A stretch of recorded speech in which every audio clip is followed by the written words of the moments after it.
Hello, everyone. Hello, YouTube. How is it going, everyone? I have not seen all of you in months. It has been a very, very long time. I am so excited to be here yet again for one of our live chats.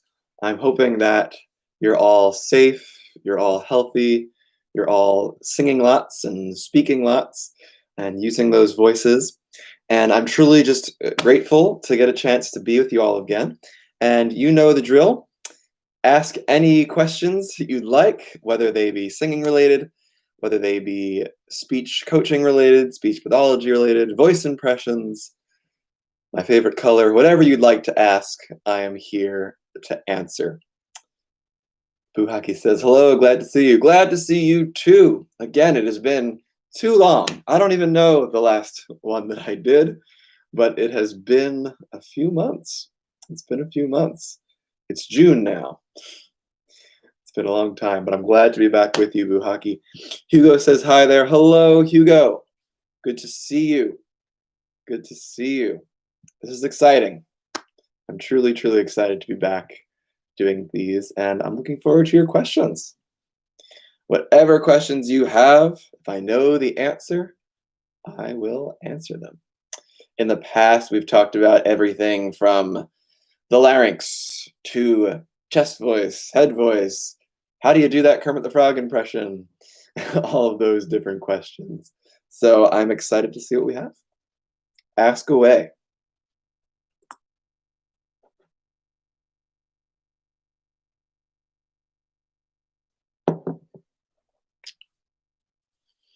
Ask away. Okay, we have a few. Lucas says, hey Brendan, good to see you. Good to see you as well. How to do the passagio from chest to mix in classical singing using a low larynx? Great question. So for those who don't know what the passagio is, this is the area in your voice, the range, where you break, where you want to flip into a head voice or a falsetto. And a mix is a blending of your chest, mum, and your head, and trying to find a place where they come together. Now, you specifically asked how to do it with a low larynx, and really the answer to that is if you can do the mix without the low larynx. I don't know if that's something you already can do, Lucas, but if you can, then it's just doing that with some low larynx exercises. We've said in the past that certain sounds promote certain laryngeal postures, right? Meaning certain letters, certain sounds, they help you to get that larynx lower. So you're going to want to do some low larynx exercises, but in that mix area. So if you've gotten that mix area already, then you want to do sounds like oh, sounds like ooh, sounds like yo, and get that larynx to drop. You can see it here, right? Oh, helps to do it. Ah, sometimes, can be, but O and oo are very good vowels for that. But what I might encourage you to do is make sure you have the mix first. And if you have the mix first, then what you can do is you can sort of scaffold your exercises, meaning make them go from the most help and then progressively move towards the hardest thing you're trying to do. So for example, a good mix exercise would be a gig, right?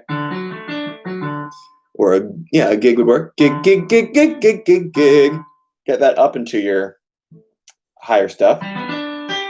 Gig. That's that mix area, right? And then start with the gig exercise or something that works for your mix, and then scaffold it, change it a little bit. So now instead of a gig, maybe it's a goog. Is a little bit of a lower larynx vowel than I. See that? Then you go. Goog. Okay, now it's less gig and a little more goog. Hear that? Then you want to switch to something really more open, like an O. Go. And now it's sounding a lot more like that classical style. Because to get that classical style, you need the low larynx. So again, make sure you have your mix. whatever exercises have helped you to get your mix, then start to Frankenstein them a little bit. Keep the parts that gave you the mix, like the g, and then throw in those lower larynx vowels and do it in that area. I also would encourage you to mix and match whether you're ascending or descending, meaning in that exercise, I'm going up, gig, gig, gig, gig, or go, go, go, go. I'm going up. You might need to start going down first. You know, go, go, go, going downward first, but then over time, taking it upward. You might even want to do low larynx exercises where as you're sliding up, you drop the larynx. I've said this one many times here in the chat, but the gyo is one of my favorites. Gyo. So lowering the larynx as you're ascending the pitch. So these are a lot of ideas here, Lucas, but I hope it's at least a start. Okay. Ooh, a lot of questions poured in since I answered that one. Joanna. Hi, Brendan. Hi, Joanna. Nice to see you. Hope you're doing well now. I'm hanging in. I was wondering if you ever got around to looking into my question about how to make the sound the cats do when they purr. I apologize, Joanna. I have not gotten a chance to not to dwell on this, but after our last session, I actually became pretty ill, and I have just gotten back to a lot of things, so I have not gotten a chance to look into cat sounds, but I'll tell you what, this pen will be my to check out later pen, and I will write down cats purring, and I will get into that for you, okay? I apologize for not having that for you today. That being said, again, for us to do it, there's ways we can imitate it. We can do things like tongue trills. If we can find the right pitch, we can get something close, but I'll definitely have to look up exactly how they do it and then how we can imitate it. I'll get back to you on that. Hugo, I wonder if you could break down a singer's voice. Yeah. Which one do you want? Do you mean for the show? Do you mean for voice breakdown? For those who don't know, I host a show on our channel called Voice Breakdown where I break down voices and tell you how they are made. And I definitely would like to do some singers for sure. I know there's a few that are on my list that I'd really like to do, but I'm definitely open to the suggestions and the requests, recommendations. But definitely, to give you a sense of what that would look like, it's going to be pretty similar to the other voices that I've broken down. We're going to look at what the chords are doing. We're going to look at what the tongue is doing, what the soft palate is doing, what the larynx is doing. But then we're also going to look at certain stylistic things, right? There are some stylistic musical choices that singers make that really make it their thing, right? Maybe they're a singer who uses a lot of vocal fry, which again would go into component number one, the vocal cords, but still, sometimes they might fry in and out of phrases that might make it sound like them, right? Maybe they have a voice, you know, Axl Rose, right, for example, uses a lot of vocal fry in his higher range, which is pretty unique. That wow, wow, wow, has that little fry to it, plus twang and all those other things. But we have to look at those stylistic choices that they make. So that'll be part of the equation too. But absolutely, it's on the list. It's on the list for sure. Joanna also says, also my daughter has become interested in imitating voices. Yes, good for her. And coming up with voices for characters and stories. That is awesome. Encourage that, okay? Growing up, all I did was just make noises and funny voices and talk all the time. And people said you should get a career where you talk all the time. And I did. So I encourage that. Encourage your daughter. Which characters or voices would you suggest we start playing around with imitating? Truthfully, anything and everything. I guess I would say the things not to do would perhaps be maybe stay away from some of the more distorted and gruff voices, right? Ugh, those sorts of things. Maybe stay away from those just for a little bit, just so she gets a little more control before going to those, because they can be a little more dangerous, those. But, you know, the silly fun voices are perfectly harmless. And I would recommend just going with whatever she is gravitating toward, right? Whatever voices she's having fun doing, because it has to be fun, right? It can't feel like work at first. It has to just be fun. For me, it was always I would do it while telling stories, right? When I was telling a story, I would imitate the person's voice that I was doing in the story, and or if I was making up a story, I would again create these characters, and I think that's something you should really encourage with her. But to answer your question, is really it could be anything, but do the ones that she loves doing, right? The stories that she loves reading or watching, have her do those. The ones that she loves. Don't give her a random voice to do at first. As she gets older and gets a little more experience, then you can give the challenges. Say, hey, let's find a voice that's hard for you and see if you can try this one, a voice that doesn't come easy.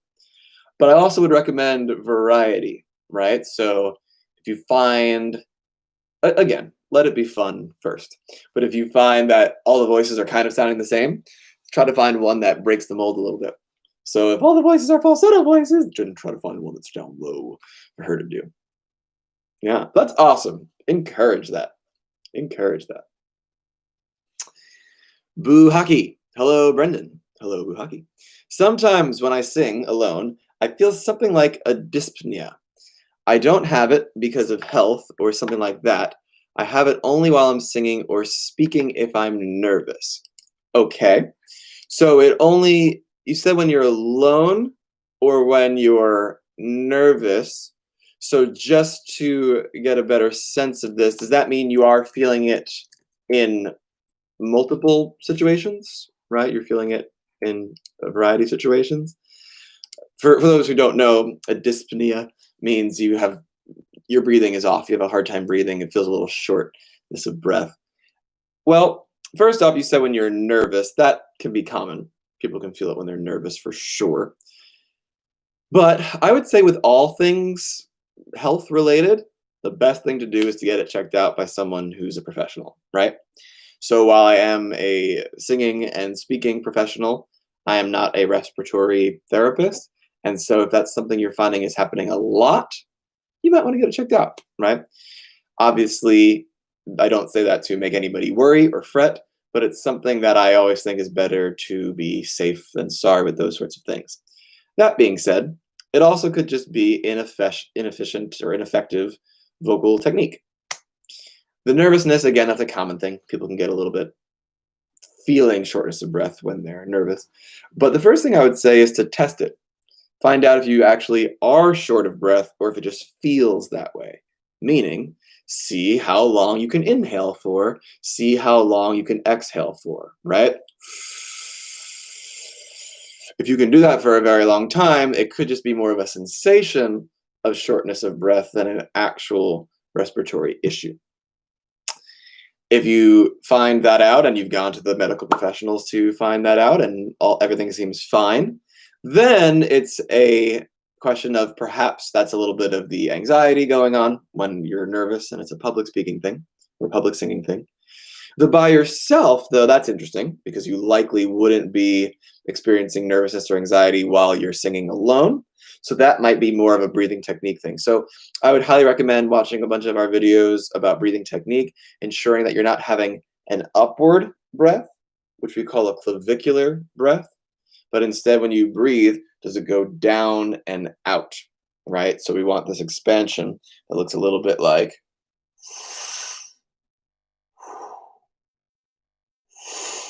as opposed to, right? If you do that high breathing, it can make you feel out of breath. And it might be that when you're singing, you're taking these quick breaths that you're not really focused on, you're not really thinking. And so they end up being shallow and high, and that can be both a chicken or the egg scenario. One, it's a poor breath, so you feel a little bit of shallow breathing. But two, that kind of breathing can induce a slight anxiety response. It can result in you feeling out of breath because of that stress that it's putting on you. So I think it's time to go back to basics just a little bit with the breathing. Ensure, again, number one, that you go see a professional and you think it's something that's intense or extreme or might be something else. Two, start working on breathing alone and seeing if you can do proper breathing technique, down and not up high, and see how long you can hold inhales and exhales for, trying to improve those daily. And then thirdly, again, making sure when you're singing, what's going on with the breathing. Do it in front of a mirror so you can see. Fourthly and finally, I would say do some endurance exercises. So, may,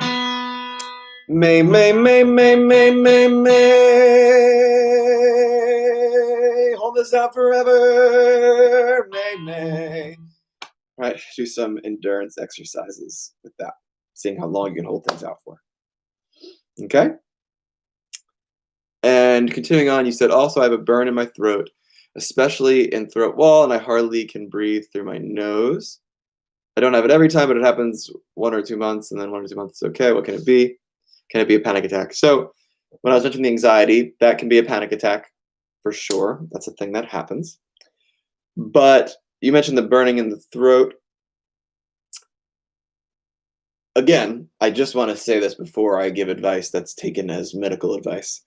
You should see a professional for these things. Okay? I just want to make sure I've said that. And for everyone listening, your singing teachers are great. They know a lot of things, but don't take their medical advice as the doctor's advice. Make sure you see a medical professional if you're having an inflamed throat frequently.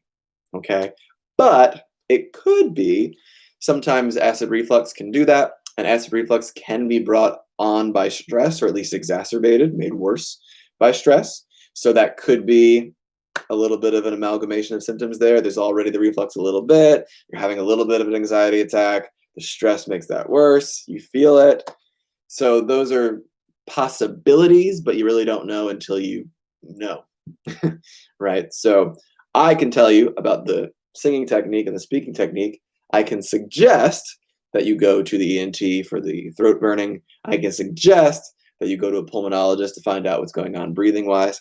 But the best thing I can do is give you those suggestions and then tell you the exercises that you can do.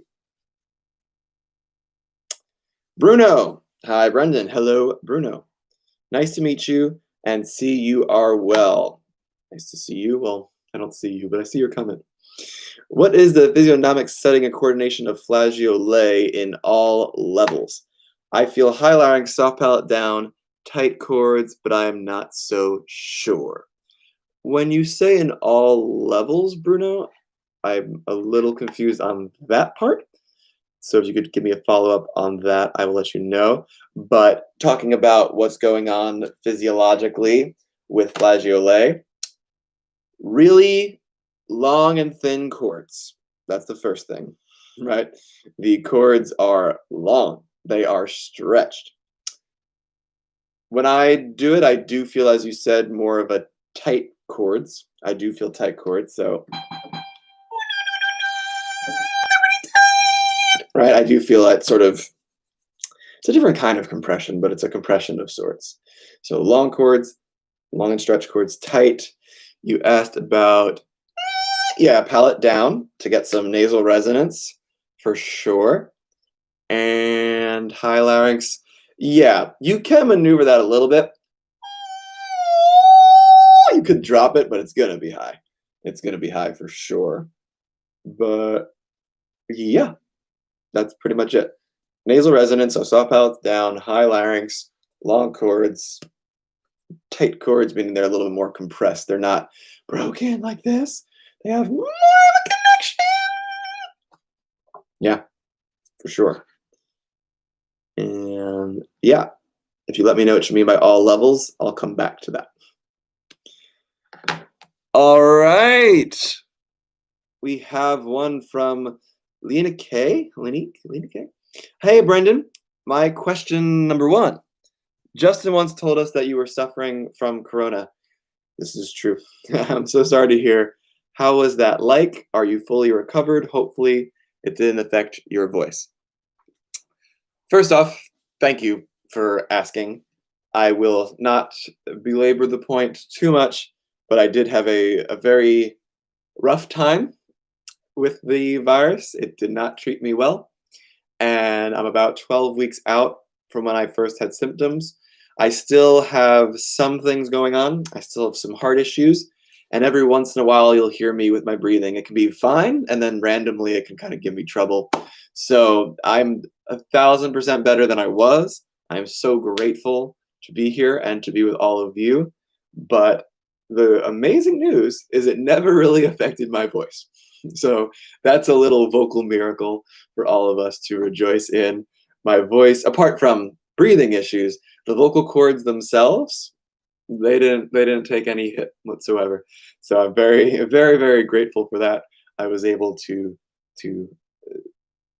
sing and talk, at least in short phrases. In short phrases, it was a little painful to do so, and I couldn't do it for very long. But the cords, they stayed healthy. So a little bit of vocal glory there. Your second question: does the airflow in mixed voice when using nasal resonance mostly go through the nose instead of through the mouth? Good question. When you say mostly go through the nose, I wouldn't use the word mostly, but I would say way more than it ever does normally, right? So it's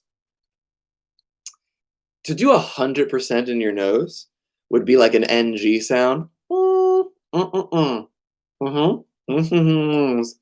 Excuse me, that's 100% in the nose. So nothing's going to go completely in the nose, but typically, like when I'm talking right now, I can't give you a specific percentage, but it's definitely lopsided to the mouth side. So, 80 mouth, 20 nose is what normal speaking voice and chest voice are like. But then as you do mix, you're definitely going to start to bring that a little more balanced. It'd be fun to do some experiments and see the exact percentages, but it's definitely going to get closer to balanced and maybe even a little more nose. But I wouldn't say mostly as if there's no oral resonance. In fact, that's the whole thing about it being a mix, is that we want a little bit of everything. I hope that helps. Abuhaki, where do you send sound when you sing flageolet? I'll be honest with everyone, this phrase, where do you send sound, I know is a very singer's term, and it means a lot of things. There is meaning behind it, but I've always found that word to be a little bit, what do we mean by send? If we mean where do I feel it, I would say, let's find out.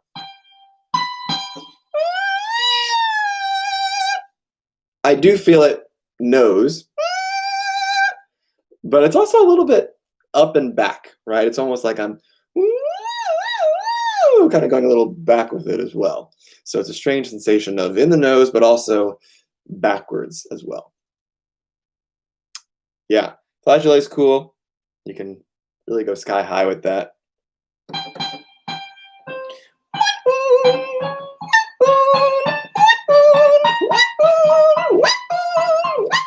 You can just take that up for days. So learn your flageolet. And the beauty of flageolet, as I've said many times, is every area of the voice helps every other area of the voice. So you want to get that mix right? Do your flageolet. You want to learn your chest? Do some vocal fry. You want to learn some falsetto? Do some chest, right? You have to bounce around. Not that you don't focus in certain areas, but by learning every area of your voice, you'd be surprised. It wasn't until I started going sky high that I was able to get, G4, for example. Sammy, how are you, Sammy? Brendan, so glad to see you back in action. Loving the new set. This is where I live. Everyone thinks this is a virtual background. This is actually my home. So me and those books have had a lot of time together. What's been your greatest success story as a voice speech coach? Wow. Wow.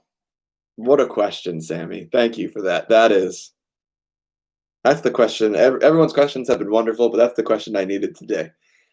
Man, well, I don't think it's possible, Sammy, to just bring it down to one. But it's why I love this job. The voice, I'm getting a little philosophical here. The voice is an essential part of being human, right? Our ability to communicate, whether it be through the spoken word, whether it be through singing, is what makes us human. Now, of course, there are humans who communicate in other ways, right? We do have alternative forms of communication, but it is that communication. The chief way that we do it for most humans is through the voice. That communication that is really what makes us feel like we live. It connects us to other people. And as you all know, I'm a speech pathologist, and so I deal with a lot of folks who that gift has been taken away or been hindered, or they never had it to begin with. And so for me to restore that gift where it's lost, to give that gift where it's ever been before, or to expand on that gift for someone who wants to reach new levels in their communication, for me is the greatest joy. And I've had a lot of folks who they thought their singing careers were over. They thought they were never going to be able to speak again. They were just distraught with how they sounded. And for me to be able to tell them, hey, listen, that's why people like me exist, right? Is to restore that joy. And to see people, I've seen a lot of tears in my office, in my studio, and to see those tears, go from mourning to gladness, from sorrow to joy as they have their voices restored. That I think I can't pick just one. I mean, I could talk about each individual one for days, but those I think are my favorite moments when someone thought they were never going to get better and that,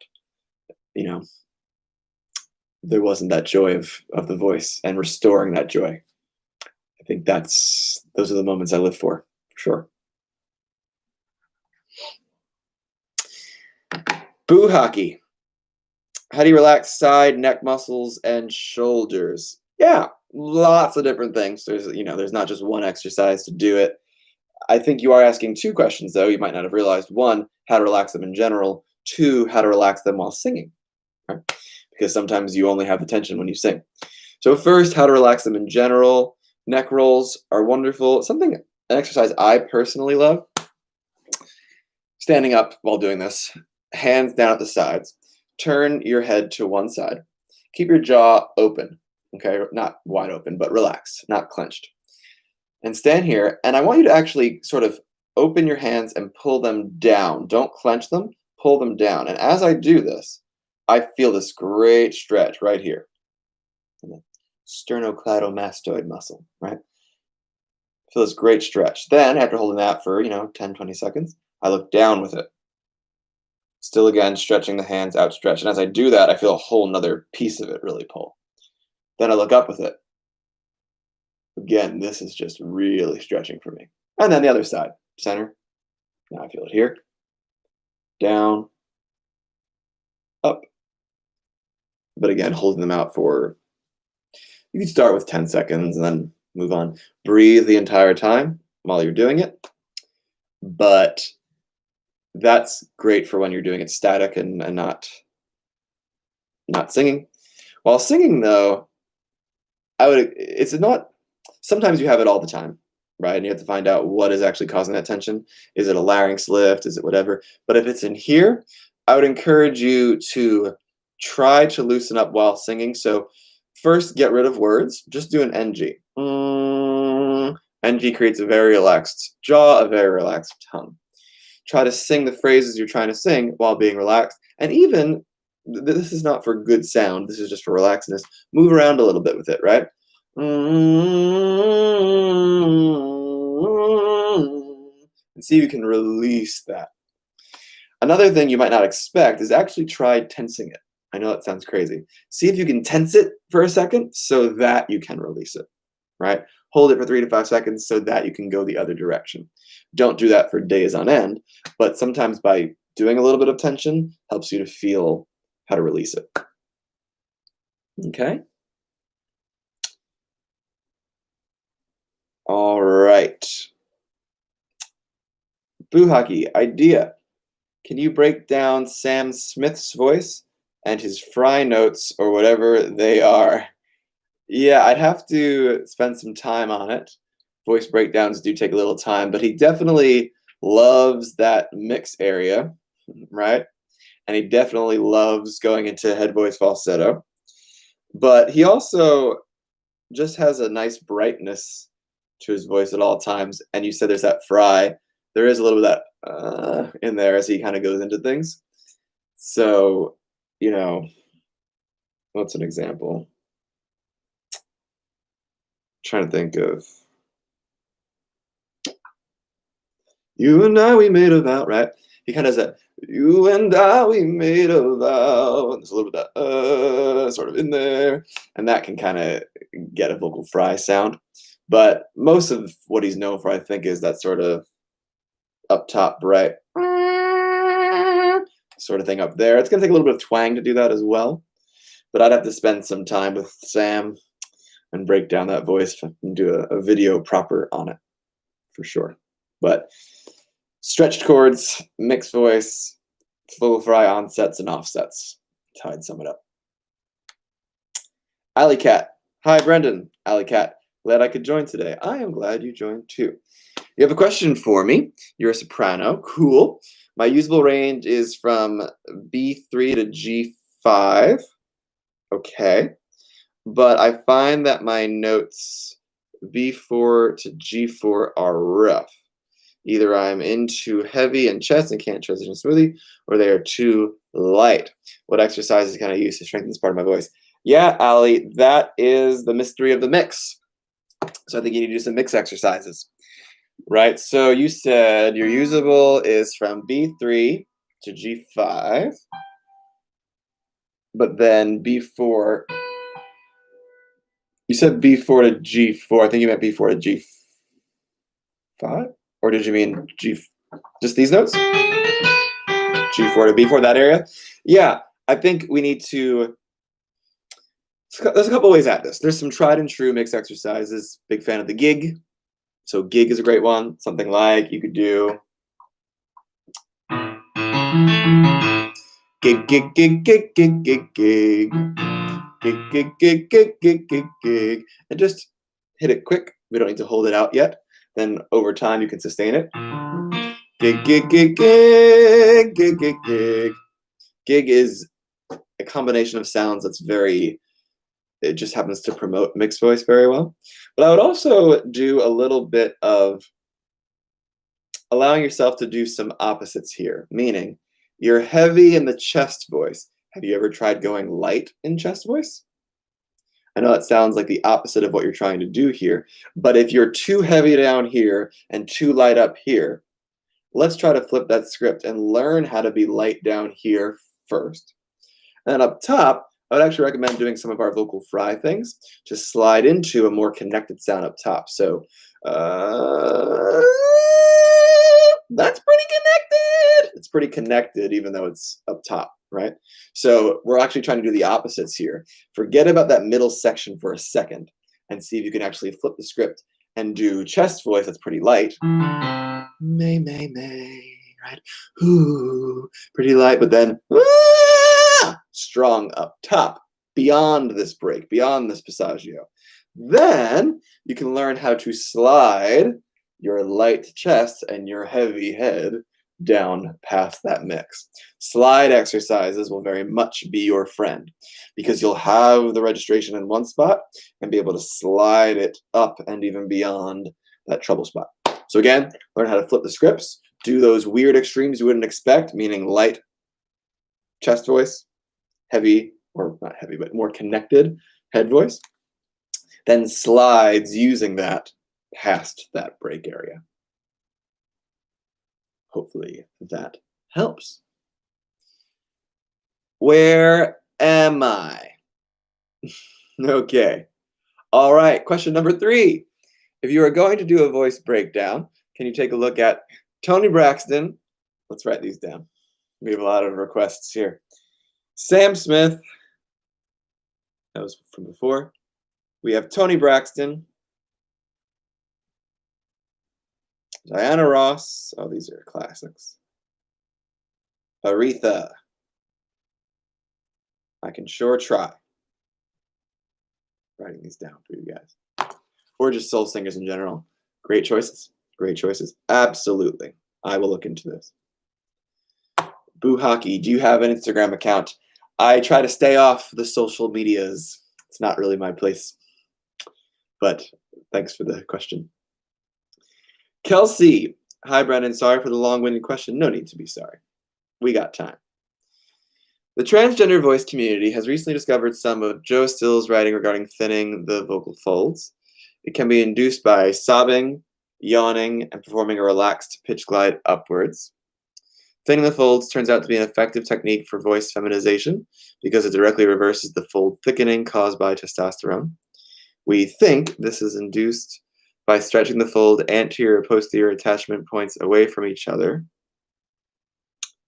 I'll think about that.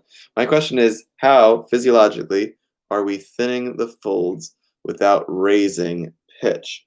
And do you know of any other exercises for doing so?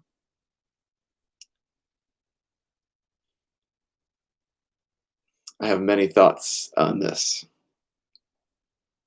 and I'm just trying to weigh them here. When you said stretching the fold anterior-posterior attachment points away from each other, that's what they do when they stretch. That's the anterior attachments of the fold attached to the thyroid cartilage. Okay? I wish I had my model larynx with me. I left it in the studio before the pandemic. He's all alone by himself. But this is our thyroid cartilage, okay? And the vocal cords, the V part of them, they attach to the back of that. The posterior attachments attach to the arytenoid cartilages. When we activate a muscle called the cricothyroid muscle or cricothyroid muscle, the cricoid and the thyroid, they rotate. A little bit of a discussion of, is it the thyroid or is it the cricoid? Doesn't matter. When those happen, the cords stretch, which by definition has to make the anterior attachments and the posterior attachments, it has to make them move away from each other. So that is what vocal cord stretching is. That's raising the pitch 101. If the question is, how are we thinning out the voice without doing that? First, we have to make sure, is that what we're not doing? I think we need to get a scope in there and see what happens. The pitch must raise. It must raise if you are stretching the cords. And you must be stretching the cords if the anterior and posterior attachments are getting further away from each other. So, if we're not doing all of that, then it would likely have to be either a compression issue or a resonance issue. Let's start with compression. If by thinning the cords, if you mean pitch, again, we've already solved that problem. It's the stretching of the cords. If you mean a sort of thinning of the weight of the sound, that I think is compression, meaning this is my voice with a lot of weight. I'm really doing strong compression, but then as I open up the compression a little bit, it's still the same pitch, but the voice is getting thinner until eventually it's basically a whisper. It's not just getting quieter, it's getting breathier. And that is from the medial compression of the cords. The cords are not pushing together medially, not stretching, but medially. They're loosening up a little bit. Something called the open quotient is increasing. This means with every vibratory cycle, the amount of time the cords are closed for is less. So they're more open than they are closed. It could be that, again, if we mean thinning the voice, if we mean less of the strong connection and a little more of a breathy connection, a little more disconnected, that would be a compression issue for sure. So we have the pitch, that's the anterior posterior pulling away. That's one thing. Then we have compression. Then the third choice would be resonance. Resonance, think about it this way. Everybody close their eyes. Everybody close their eyes. Hey, you're not closing your eyes. Close your eyes and tell me, is this me or my keyboard? It's my keyboard, right? Open your eyes. How did you know that that was my keyboard versus same pitch? I'd even argue about the same volume, but one sounds like a piano and one sounds like a Brendan, right? Resonance does this. It's the way that the harmonic frequencies are stacked and structured. And if we amplify these and dampen these and amplify these a little bit, but keep these the same, we create different sounds. Right? We hear that sort of meshing of the sounds there.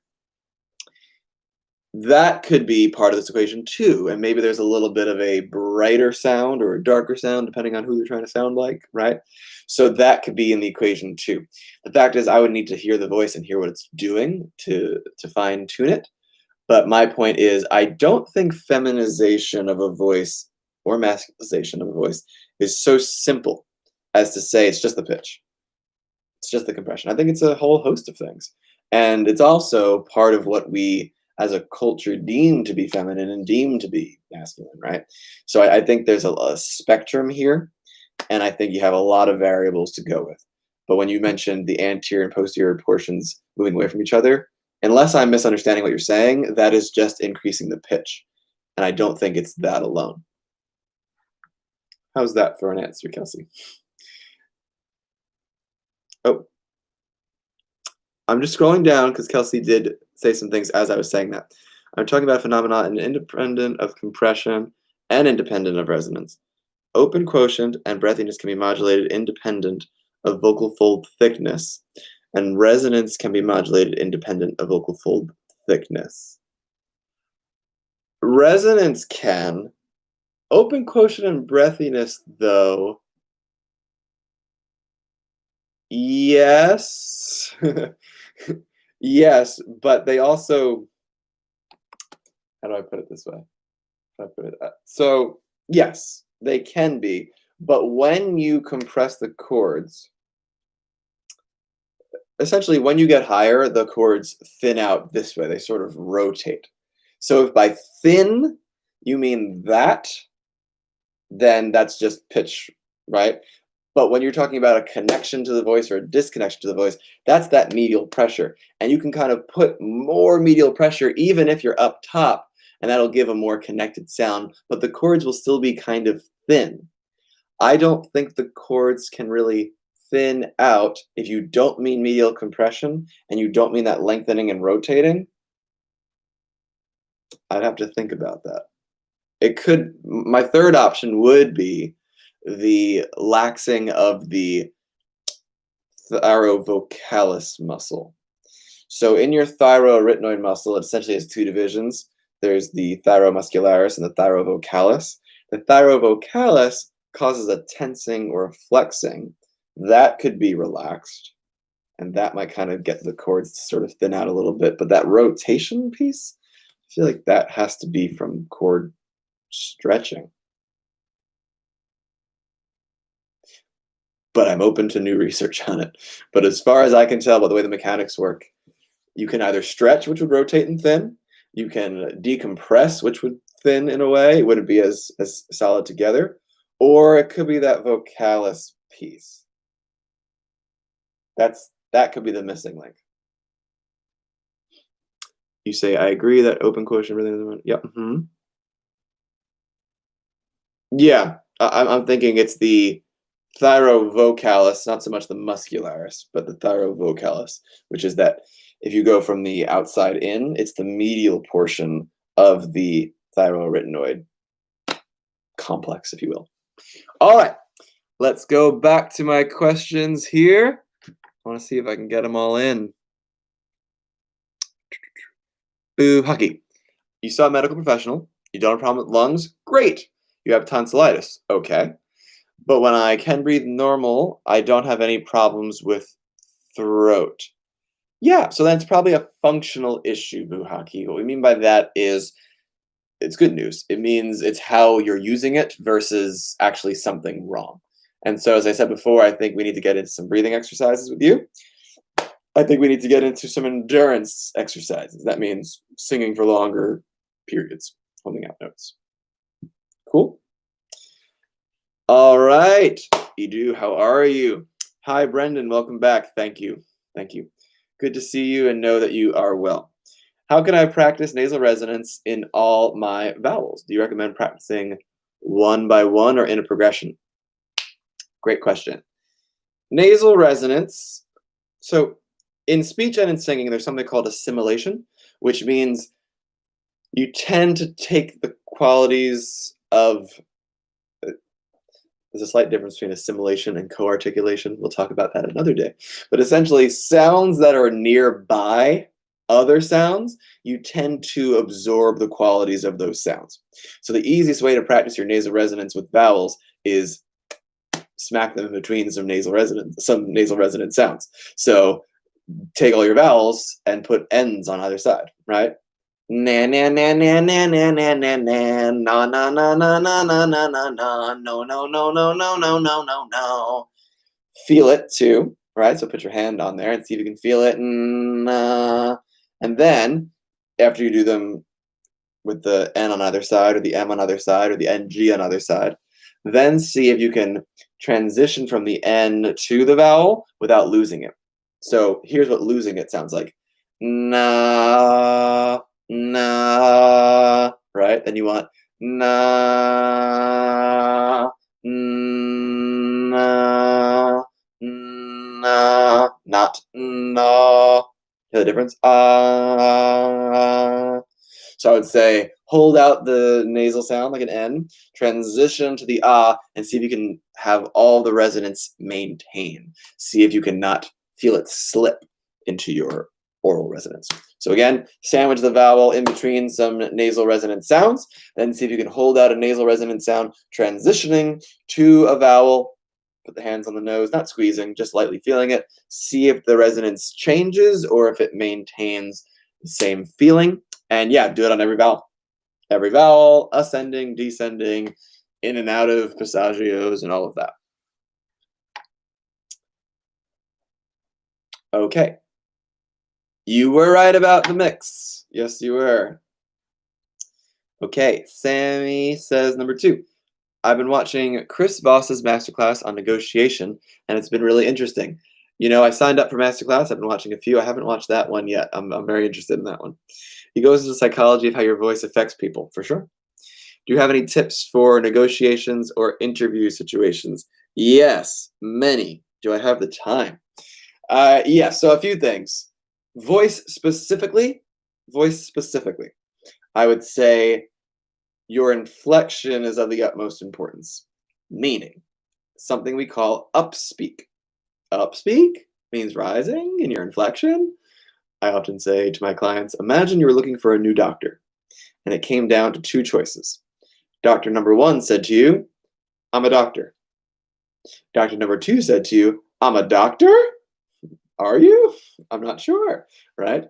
Think about how much that inflection really changes how much you believe that doctor, even though she might be the better doctor. But the way she sounds versus the way the other one sounds doesn't convince me. And so down speaking tends to make things sound a little more authoritative, a little more like you mean it. Again, imagine going, I love you? Do you? Do you love me? I don't know if you do. Versus, I love you.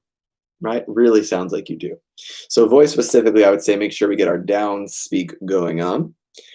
Secondly, I would say your rate of speech, something in the speech world we call urgency. You're going to want to calm that urgency.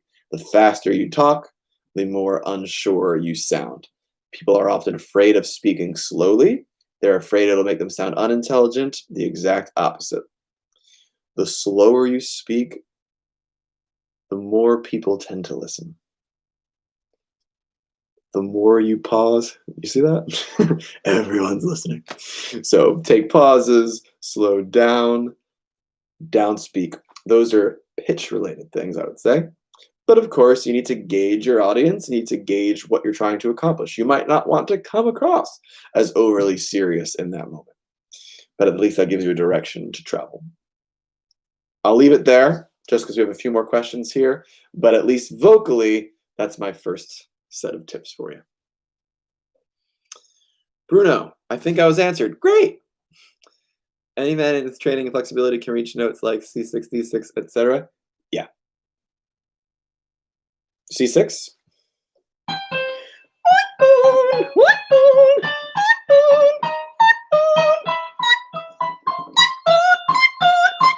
There's your C6. Yeah, totally. Are there any denied? Are there any denied, meaning like, are there any notes that you can't get to? Yes, but technically no. It's sort of a you're gonna top out at some point, but technically you can always improve. It's a lot easier to gain high notes than it is to gain the basement notes. In your country, lyrical singing teachers always have a limiting speech about it. A limiting, they say it's limited how high you can go. Again, I mean, do you need to go to C8 for anything? Right? So let me know once you get to C8 if you need to go anymore. So, yes, there is a limit, but not really. And I don't think you're ever going to feel like, oh, if only I can get to that C8. It's not necessary. You can get very high, very, very high. So I would not set the limits. Yeah. Mhm. Sammy, thanks for sharing that story. Oh, my story about those with voice disorders. Yes. What a way to serve people. Amen. I'm glad it's inspiring. I'm glad. Yeah, let the voice be a big part of your life and work. It's a joy. It's a joy. It's a joy. Boo hockey, about breath again. No worries. Sometimes I feel air stuck in my throat. Maybe it's too much breath. That is a little bit of a subjective feeling that I would kind of need to see, Boo hockey. If you mean stuck in your throat, that could be more of a laryngeal tension. Maybe you're using too much compression. I have to see exactly what you mean by air stuck in your throat, but it sounds like some things need to relax and open up a little bit. Alley Cat, thanks for the answer. You got it. We got a yay and some balloons and some party. Awesome. Awesome. Hugo, I'm sorry I wasn't clear. Could you take a look at IBE? Sure. I'll look at him. His name was. I was confused because it seems like he has the same last name as you. So I was confused, but I will give it a go. And let's see. Kelsey and I talked about that already. Alley Cat. Question on practicing my lower range. Okay. I find as I go lower, my power is softer. Perhaps my chords aren't connected. Does that make sense? Yes, it does. Any ideas on how to strengthen these lower notes? Sure. Yeah. Eventually, you're going to get to a place where your chords, you're not going to be able to have the power, right? My lowest notes, I can't do loud, and that's just how it is. Not that you can't improve, but you're never going to make this note as powerful as right. It's not. I can't do it, and that's really for both extremes. I can't get my super high notes to be that powerful either. But some things you can do is actually to expand the vocal fry, and then work on sliding from your chest voice into your vocal fry. That'll help to beef up some of the lower notes there. So if you have mum, mum, mum. I'm kind of getting fry. Mum, mum. On the back up.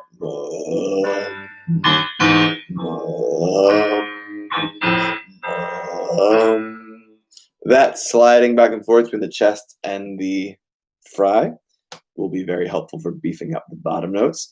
You also might want to think a little bit about medial compression. If it's just and completely breathy, you might need to go for that connection. So not but you might need that connection going on.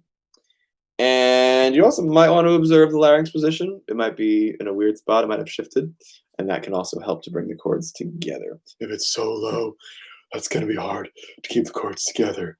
So you might want to make it a little brighter. Believe it or not, making it brighter down there can actually help you to bring things together. All right, 6 minutes left. Let me get through them all. Let's see. Where am I? Okay. I'm going to see what I can do. Bruno is asking Kelsey, do you have any book recommendations about concepts like CQ, medial compression? Edu says, thanks, you got it. Kelsey answered Bruno saying she learned from the Linguistics Discord server. Cool. People denied at birth. So Bruno's asking, oh, Bruno, I think you're asking, is there a genetic component to it? Like some people just are unable to do it? Let's put it this way. Genetics is important. Your birth is important. It plays a role. And the extremes, right? Not every human is going to be able to do the highest note. And not every human is going to be able to do the lowest note. And so, if I'm being perfectly fair to your question, yes, there are going to be some genetic or physiologic limitations depending on the person. But again, I just feel that this note versus that note is almost negligible, right? Meaning, don't worry about your limits. I mean, you care about your limits in terms of not hurting yourself and all of that. But don't say, oh, I can never get there. I don't know. That seems really high. Well, people practice to get there, right? So, yeah, there are going to be some genetic and birth limitations, but I don't concern myself with them until I learn I have them, right? And I have found out I can go a lot higher than I thought I could. For years, I mean, for most of my life, I just said, I have the baritone curse. I just won't be able to sing high. It's not going to happen. I said, it's the way I am. I have the baritone curse. It's my chords, right? And then I learned, nope, no curse. Broken the curse. So I would say, yes, there are limitations from birth, but pretend there are none. Okay? Lucas, is it bad to sing with a high larynx in chest voice or to go to your highest note in chest? No, as long as you're doing it right. A high larynx is fine as long as you're intending to do it. If you're choosing to do a high larynx and you do a high larynx, that's fine. If you're not choosing and it does it just by habit and it's causing a lot of tension, then it's bad. Okay? So if you want to, great. If you have to, boo. Because that's just untrained, uncontrolled tensing and tension that we don't want. Okay? So learn how to do larynx all over the place and then use it as you see fit. And you also said to go to your highest note in chest. You know, that's belting. That's dragging the chest voice beyond where it wants to go. And there's an art to that. Highly recommend checking out some of Justin's videos on belting to find some safe ways to do that. So it can be dangerous, but it doesn't have to be. Alley Cat, thanks. Great answers. I'm glad. Glad you're feeling better. Thank you. Really, really appreciate that.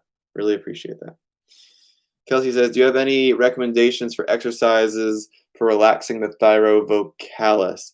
Yeah, I would do a lot of vocal fry onset and offset. That's going to activate that muscle in a firm but relaxed way. It's a kind of interesting, both tense and relaxed at the same time. So the chords will be relaxed with that, but that engages the thyro-vocalis. So gets that going. And you're welcome for my thoughts.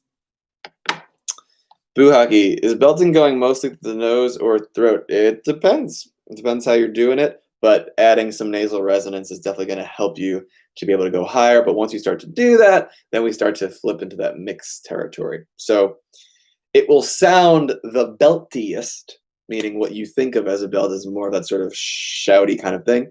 It'll sound more like that if you keep it in the throat, but it's going to be healthier and allow you to go to a mix if you throw it into the nose. Well, everyone, I think that was possibly the most questions yet. I loved that. I really, really loved that. Thank you for, one, being patient as I've recovered. I mean this sincerely, that I feel the love, and I'm so thankful that you patiently waited for my return and that you were kind during my absence. I'm sorry for the wait, but I'm so glad to be back. And it was just so great to see all of you here. 14 of you today. Really just a joy to see all of you and to be doing this again. So thank you from the bottom of my heart. Thank you. And thank you for the great, great questions. I really hope today was a nice part of your vocal journey, a stepping stone, and experiment with some of the things we talked about today and keep doing that vocal journey. I hope for nothing but vocal joy and glory for the next month. Okay? I have to go, but I will see you all in a month, in July. I will see you in July. Until then, be well, be blessed. I'll see you soon.